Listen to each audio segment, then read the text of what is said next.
Opa, já estamos de volta então, dando início aqui à nossa próxima aula. Nessa aula nós falaremos sobre os princípios da Seguridade Social, beleza? Tudo tranquilo? Então vamos lá, vamos para a tela. Princípios da Seguridade Social, conceito. São espécies de normas jurídicas com uma maior carga de abstração, generalidade e indeterminação que as regras, haja vista não disciplinarem por via direta as condutas humanas, né? Dependendo aí de uma intermediação valorativa do exegeta para a sua aplicação. Como assim, professor? Princípio, nós costumamos dizer que é a gênese, é a origem, né? Se você pegar um manual de direito aí da Seguridade Social, direito previdenciário, vai falar que, em se tratando de princípio, é a origem, né? É de onde surge. E, de fato, os princípios trazem isso consigo, né?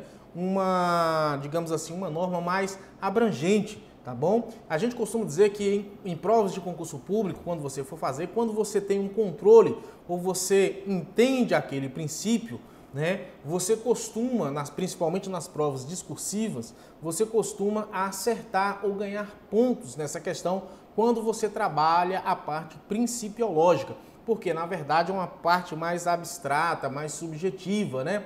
Que vai mais para o lado da interpretação. De fato, há uma generalidade, uma indeterminação, né? Há uma carga de abstração quanto àquele princípio. E o princípio ele traz o quê? Ele traz o todo, como eu falei para você, é a origem, né? Então, o princípio é justamente isso, é a origem, é a gênese, traz essa carga de generalidade, de abstração e faz com que você consiga discorrer sobre inúmeros temas aí dentro, tá bom? Então, portanto, o que é um princípio, né, um conceito que a gente tem, são espécies de normas jurídicas, de igual modo, né? Só que existe por trás desta norma uma carga de abstração maior, generalidade, indeterminação, do que aquelas regras que vêm de forma direta, né? A regra vem e aplica, digamos assim, matar alguém lá do direito penal. Isso é uma regra ou é um princípio em si, né? E a partir do princípio a gente tem outros segmentos, outras diretrizes, né? Que possam aí ser aplicado num todo, beleza? Tudo tranquilo até aqui? Vamos embora então. Deixa eu só colocar aqui só um pouquinho. Opa!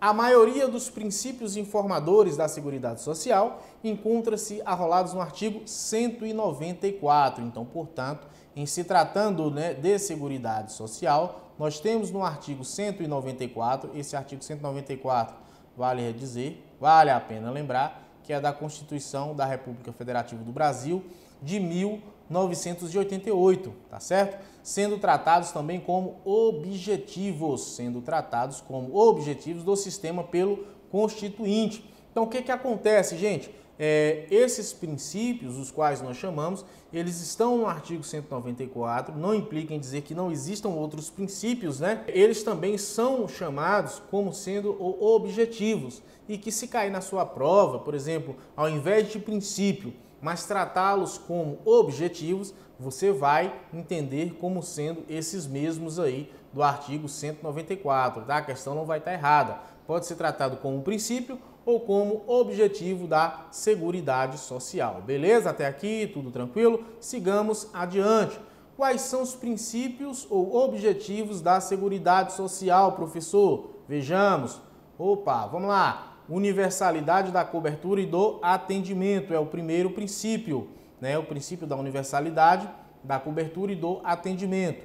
O segundo princípio que nós temos é o da uniformidade e equivalência dos benefícios e serviços às populações urbanas e rural. Então, portanto, aqui houve uma equivalência, houve uma aplicabilidade do princípio da isonomia, que é da igualdade, né, entre os benefícios urbano e rural, não há mais essa diferença.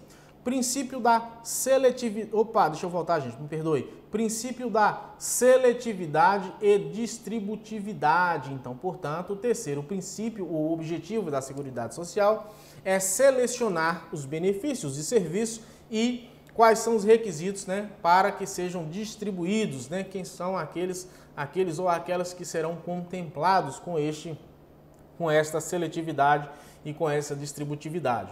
Outro princípio que nós temos, irredutibilidade do valor dos benefícios. Os benefícios são irredutíveis. Os benefícios da Seguridade Social, da Previdência Social, não podem ter os seus valores reduzidos, ok? Isso é um princípio constitucional ou um objetivo da Seguridade Social. Equidade de participação no custeio, né? Quem pode mais, paga-se mais. Quem pode menos, paga-se menos. E todos nós pagamos, né? Não é verdade? Então, assim, isso é uma regra, melhor dizendo, isto é um princípio ou é um objetivo e nós iremos detalhar todos eles. Se esquente não. Diversidade da base de financiamento, regra lá regra de investimento, né? Eu costumo dizer. Essa diversidade é a mesma coisa de que você não deve colocar todos os seus ovos em uma única cesta, né? O professor sempre costuma dar esse exemplo. Por quê? Porque se a cesta cai lá no chão, quebra todos os seus ovos e você vai ficar com fome. Regra de investimento, você não pode pegar, por exemplo, todos os seus, como é que eu posso dizer para vocês, os seus recursos e colocar, um exemplo, em uma única ação, em um único fundo imobiliário, né? Principalmente se for aqueles investimentos que a gente sabe que são investimentos de risco, né? Que pode subir ou pode descer e aí, é claro, você não pode colocar todos ali. É sempre bom, recomendável, né? O que a gente ouve que você coloque em uma diversidade, né? E aqui, se tratando de princípio da Seguridade Social, a Seguridade também, ela deve ter a base de financiamento para que ela não quebre, né? Para que ela perdure ao longo dos anos. Aí a necessidade de ter uma diversidade nessa base no seu financiamento. Gestão quadripartite, ou seja, existem 4, né? Digamos assim, eu diria, institutos, pessoas envolvidas nesta gestão da Seguridade Social para que haja uma isonomia, para que haja uma maior transparência, não é verdade? Então, a gestão da Seguridade Social, ela obedece o sistema quadripartite e nós veremos adiante quem serão.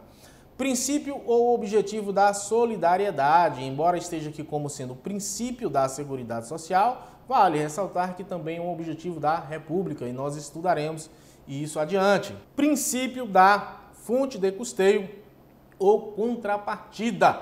Não há que se falar na concessão de benefícios sem que haja uma, digamos assim, uma fonte própria, né, uma dotação própria para poder custear estes benefícios, tá certo? Então, portanto, há necessidade aí de uma precedência nesta fonte de custeio. E temos ainda um outro princípio que é justamente o do orçamento diferenciado.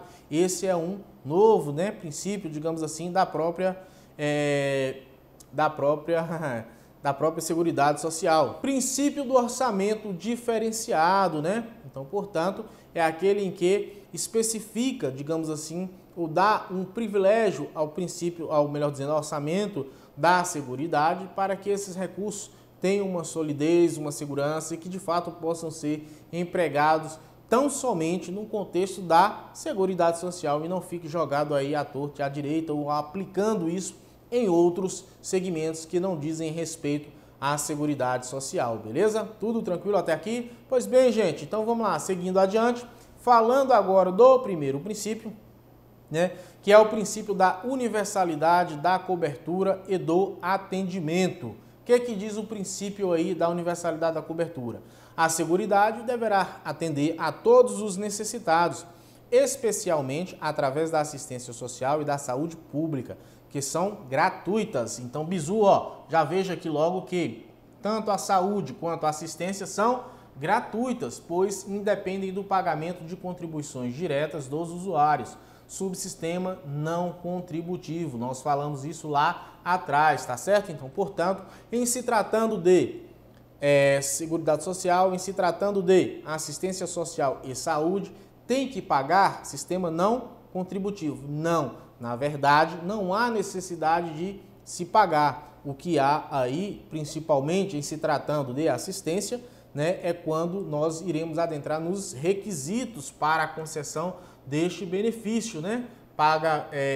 Ele é aberto a todos, a saúde pública, a sua aplicabilidade, o seu alcance é no todo, tá certo? Porém, em se tratando de assistência social, esses benefícios da assistência, eles serão concedidos às pessoas que de fato dela necessitarem, às pessoas que não tiverem condição de prover a sua subsistência, né, por conta própria ou através dos seus familiares. É somente nesse caso, né, que entra a figura da assistência social. Tudo bem até aqui? Tudo tranquilo? Pois bem, a universalidade previdenciária ela é mitigada e limita-se aos segurados do INSS, ou seja, não atinge a toda a população. Então, portanto, em se tratando de benefício previdenciário, ela é mitigada, né? Há um questionamento aqui, na verdade. Por quê, gente? Porque quando nós estamos falando de previdência social, nós estamos falando do sistema contributivo.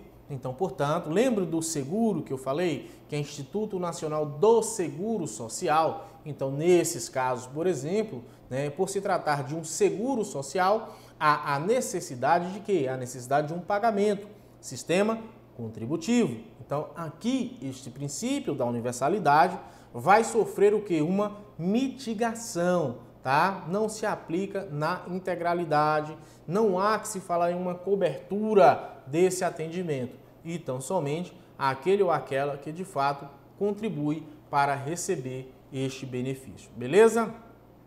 Próximo princípio, professor. Uniformidade e equivalência dos benefícios e serviços às populações urbanas e rurais. Houve-se um tempo em que havia aqui uma diferença, uma discriminação entre os benefícios urbanos e rurais. Os benefícios rurais, por exemplo, recebiam o equivalente a 50% do benefício urbano, tá bom? E aí, esse princípio da uniformidade, da equivalência, via de regra, visa o quê? Estabelecer, ou aplica-se também de forma concomitante, né, há um liame muito forte entre o princípio da isonomia no sistema da Seguridade Social, né, que justamente objetiva um tratamento igualitário, isonômico, como está aqui, um tratamento isonômico entre os povos urbanos e rurais na concessão das prestações da Seguridade Social. Nós sabemos que em pleno século XXI isso não é mais possível, né? Ter esta discriminação entre o fato de eu morar na zona rural ou eu morar na cidade, que a gente passa a ter ou teremos aí esta diferença, essa discriminação. Como é que um benefício urbano, né, voltado aí para a Seguridade Social, pode ter o valor, um exemplo, de um salário mínimo e o mesmo benefício só pelo fato do segurado, né, ou da pessoa, digamos assim, residir na zona rural, ter direito a um benefício no valor de 50%. Então, portanto, nesse caso não faz sentido algum, não é justo. Não estou aqui a dizer que em determinados casos não são necessários se estabelecer o quê? Uma discriminação, mas tem que ser aquela discriminação positiva, né? Como dizia Rui Barbosa, né? Que os desiguais sejam tratados de forma desigual na medida das suas desigualdades. Então, assim, o princípio da isonomia também se aplica desta forma, né? Tratemos aí os iguais na medida das suas desigualdades e os desiguais na medida das suas desigualdades. Isso também é princípio da isonomia. Porém, em se tratando de benefício previdenciário, em se tratando de benefícios, prestações ou serviços da Seguridade Social, não faria sentido algum estabelecer uma discriminação entre o benefício urbano e um rural, levando em consideração nenhum critério subjetivo, plausível, ponderável. Tudo bem? Vamos lá então. Não implica em dizer que não possa haver tratamento diferenciado, desde que haja um fator de discriminação justificável, desde que seja razoável, sob pena de uma discriminação negativa. Pois bem, hoje nós sabemos que não se admite mais essa discriminação negativa. Posso tratar os desiguais de forma desigual, na medida da sua desigualdade? Pode, perfeitamente. Isto é princípio da isonomia. O que eu não posso é estabelecer um tratamento diferenciado com o intuito de discriminar pelo simples fato de que A mora em um lugar A, em um lugar X, e B mora em um lugar Z. Só por conta disso, não há que se falar em discriminação. Este princípio, por sua vez, da uniformidade e equivalência entre benefícios urbanos e rurais, veio justamente para estabelecer que esses benefícios eles têm que ser o quê? De forma igualitária. Beleza? Tudo tranquilo? Até aqui, sigamos adiante. Princípio da seletividade e distributividade na prestação dos benefícios e serviços. Seletividade deverá lastrear a escolha feita pelo legislador dos benefícios, e os serviços integrantes da Seguridade Social, bem como os requisitos para a sua concessão. Então, esta seletividade visa alcançar tanto os benefícios, tá certo? Os benefícios e serviços que serão postos à população, bem como o que os seus requisitos. Nós sabemos que a demanda ela é muito grande, né? A demanda ela é muito grande e sejamos bem tranquilos. Eu falo isso com bastante tranquilidade. Nós, enquanto seres humanos, muitas vezes acabamos que não preocupando com a velhice, não nos preparamos para a velhice, nem tampouco com a nossa aposentadoria. Enquanto nós possuímos forças suficientes, a gente fica ali no batidão, mas você não faz um investimento, mas você não busca o apoio da Previdência, não filia-se, embora seja obrigatório, você de fato não contribui para a Previdência. E aí lá na frente, quando você precisa, o que acontece? Você acaba que não tendo direito a esta cobertura. E aí é óbvio que a seletividade visa justamente isso, né? A demanda ela é muito grande e para atender a essa demanda da Seguridade Social tem que estabelecer alguns requisitos, porque a demanda é grande e os recursos são finitos. Então é por isso que o princípio da seletividade e distributividade vem selecionar os benefícios e serviços que serão postos à disposição, bem como estabelecer os requisitos para a concessão. Lembre-se do que eu falei, de que a assistência à saúde é um dever do Estado e direito de todos. A assistência também é um dever do Estado? Sim. É um direito de todos? Não. É um direito daqueles que dela necessitem e que comprove um dos requisitos, que é o caráter da miserabilidade, para que tenha aí o acesso à assistência social. É justamente tem direito à assistência social, ao benefício assistencial, quer seja o BPC-Loas, como eles chamam, para o deficiente ou para o idoso, desde que não tenha condições de prover a sua subsistência pelos seus familiares ou por conta própria. Aí sim, esta pessoa fará jus ao atendimento por parte da assistência social. Tudo bem até aqui? Tudo tranquilo? Vamos lá então, seguindo adiante. Olha só, a seletividade, na verdade, é um limitador ao princípio da universalidade. De fato, né? Como eu falei para vocês, nós vimos o primeiro princípio da universalidade, que busca atender a tudo e a todos com relação à saúde, né? Mas em se tratando de recursos finitos e anseios ou de demandas que crescem a cada dia, a seletividade visa selecionar para atender de forma igualitária, né? Mas atender aqueles benefícios ou naqueles pontos que de fato são mais essenciais, né? Evitando assim uma discrepância, uma desigualdade social muito grande. Tudo bem então? Então, portanto, lembre-se de que o princípio da seletividade é um contraponto, como eu coloquei aqui, ó, é um limitador ao princípio da universalidade, tá? Eles vão de encontro um ao outro. O sistema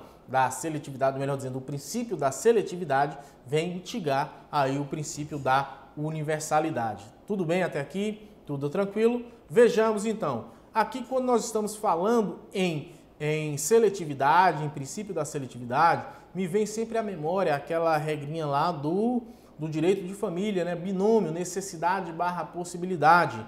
Necessidade de quem, na verdade, precisa e possibilidade de quem, na verdade, irá pagar.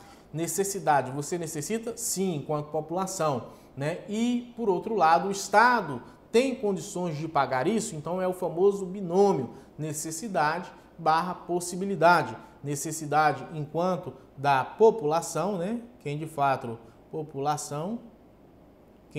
precisa, e possibilidade enquanto aqui Estado para contribuir ou para pagar esta prestação ou conceder um determinado benefício ou serviço. Ok? Sigamos adiante. Próximo princípio, seletividade e distributividade na prestação dos benefícios e serviços.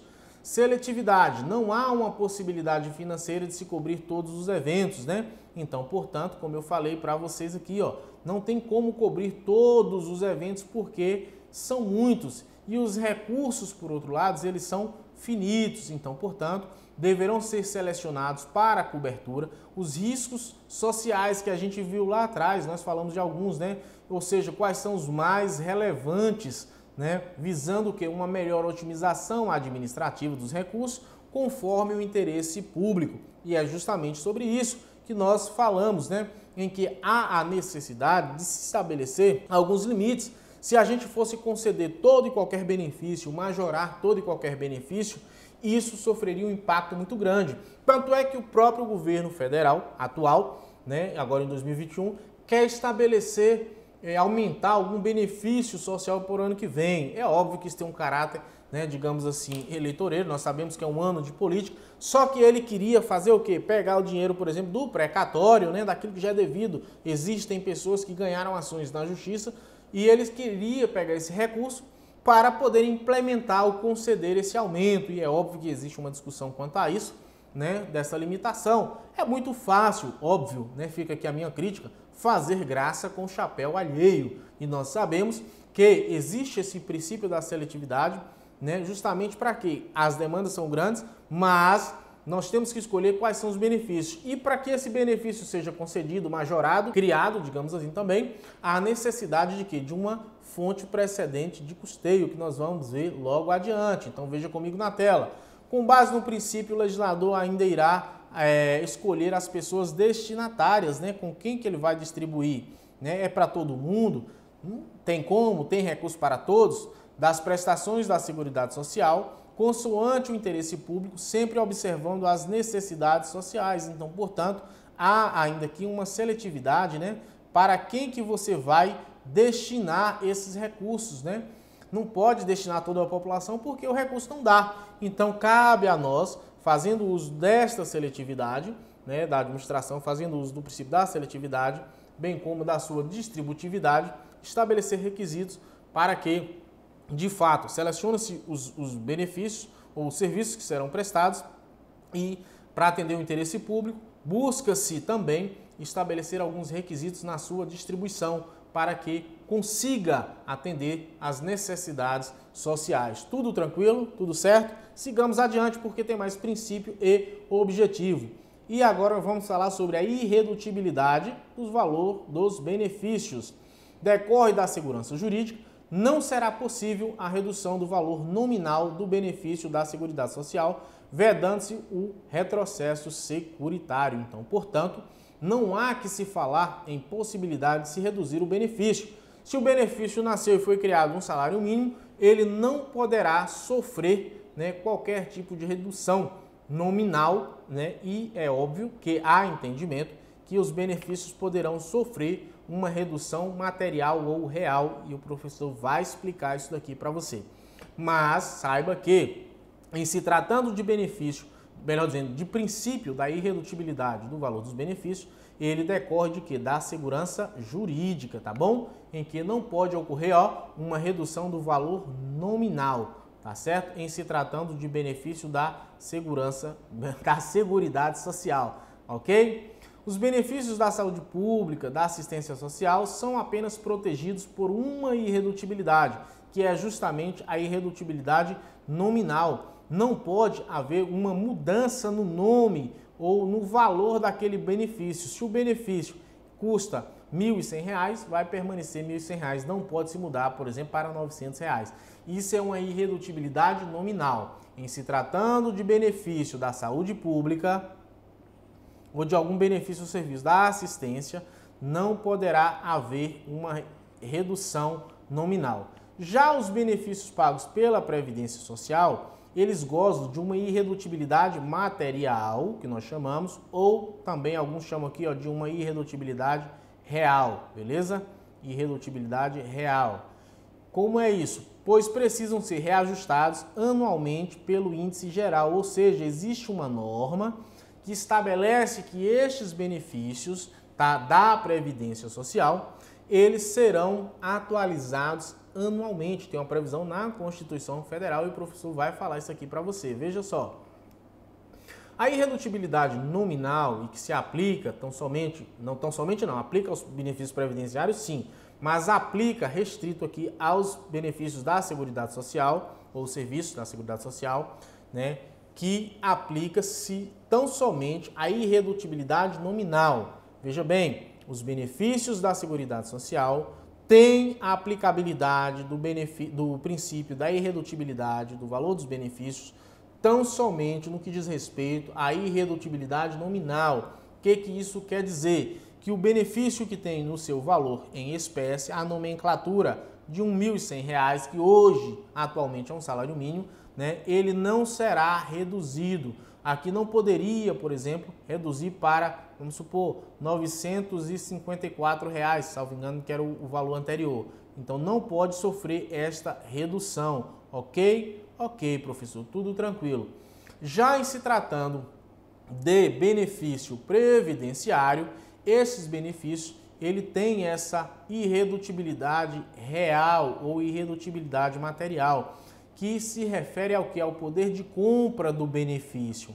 Então, portanto, os benefícios previdenciários, além deles não poderem sofrer uma redução nominal, eles também não poderão sofrer uma redução ou uma redutibilidade real ou material, porque já existe legislação específica, inclusive da Constituição Federal, como vocês podem ver aí do artigo 201, parágrafo 2º, bem como do artigo 41A da Lei 8.213 de 1991, porque eles devem ser reajustados anualmente pelo índice legal aqui, ó, estabelecido pelo próprio governo, tá certo? Então, nesse caso, eles não sofrerão esta irredutibilidade, ok?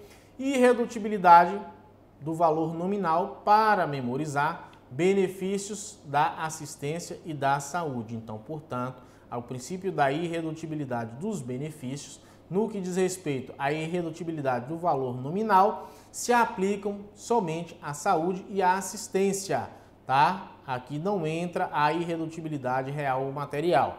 A irredutibilidade do valor nominal e real, ou nominal e real e material, material, porque é a mesma, ela se estende somente aos benefícios da Previdência Social. Então veja que, em se tratando de benefícios da Previdência Social, a própria Constituição, bem como a norma infraconstitucional, como nós vimos aí na tela, o artigo 41A da Lei 8.213 de 1991, que é a Lei de Benefícios, na verdade, ampara a irredutibilidade nominal, real, material, para os benefícios da Previdência Social.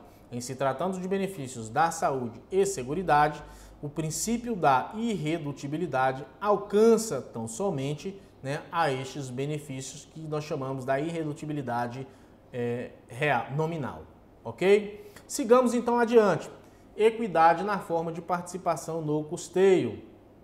Deverá ser o mais amplo possível, mas precisa ser isonômico, devendo contribuir de maneira mais acentuada para o sistema aqueles que dispuserem de mais recursos financeiros, bem como os que mais provocarem a cobertura da Seguridade Social. É aquela velha máxima, gente, de quem pode mais paga mais, quem pode menos paga menos, né? Porém, aqui há aquele que mais demanda. Se você tem uma empresa que trabalha, né, com seus segurados ali de uma forma mais, digamos assim, exposto, né, expondo a risco, digamos assim, o seu trabalhador, via de regra, essa empresa ela irá demandar um pouco mais da Seguridade Social ou da Previdência Social no que diz respeito à cobertura, né, no que diz respeito à cobertura dos seus trabalhadores, tá certo? Então, portanto, estas empresas precisam pagar mais, justamente para poder atender, digamos assim, ou contribuir com mais para poder atender aquela demanda da qual ela necessita, tá certo? Pois bem, então é isso, né? Se quem pode o mais paga o mais, se demandou mais, tem que contribuir com o mais também, ok? Podemos concluir que a norma principiológica decorre também do princípio da capacidade contributiva, pois a exigência do pagamento das contribuições para a Seguridade Social deverá ser proporcional à riqueza manifestada pelos seus contribuintes desses tributos. Nós sabemos, você sabe que, em se tratando de contribuição da Seguridade Social, o custeio da Seguridade são através das contribuições sociais e que, neste caso, ela, por ser um tributo, né, você deve pagar mês a mês, né? Auferiu renda, você vai e paga a sua contribuição. E existe uma escala, uma alíquota progressiva para aqueles que ganham, né, digamos assim, uns valores pré-fixados. Nós vamos estudar isso na parte de custeio. Então, isso atrela ao princípio, como você vê aí, da capacidade contributiva. Se eu vou ganhar, vou auferir mais renda, então, portanto, a minha alíquota será maior. Eu irei contribuir com um valor a maior. Se eu ganho menos, eu irei contribuir com um valor menor. E isso, é claro, visando atender o princípio da isonomia, tá certo? Equidade na forma de participação no custeio. Todos nós vamos contribuir, mas dentro do parâmetro da exteriorização das nossas riquezas. Tudo bem até aqui? Tudo tranquilo? Então vejamos. As contribuições para a Seguridade Social a serem pagas pelas empresas também poderão ser progressivas, né? Geralmente não, é progressiva, né? A depender do faturamento e tudo mais, bem como ter uma alíquota diferenciada, conforme autoriza. Perceba que aqui, ó, o artigo 195, parágrafo 9º da Constituição já autoriza que isso aconteça, em razão da atividade econômica, utilização intensiva da mão de obra, porte da empresa, condição estrutural do mercado de trabalho, sendo o outro consectário do princípio da equidade no custeio. Foi o que eu falei. Se você fatura mais, você paga mais. Se você expõe mais o seu trabalhador em atividades intensas de risco, via de regra, você vai demandar mais aí da Previdência Social, da cobertura da Seguridade Social. Então, portanto, você irá pagar mais, ok? Do que aquele que não demanda tanto assim. E a gente encerra esse bloco por aqui, voltando daqui a pouco, dando continuidade ao nosso curso. Aqui é assim a Pai Bola, eu volto já.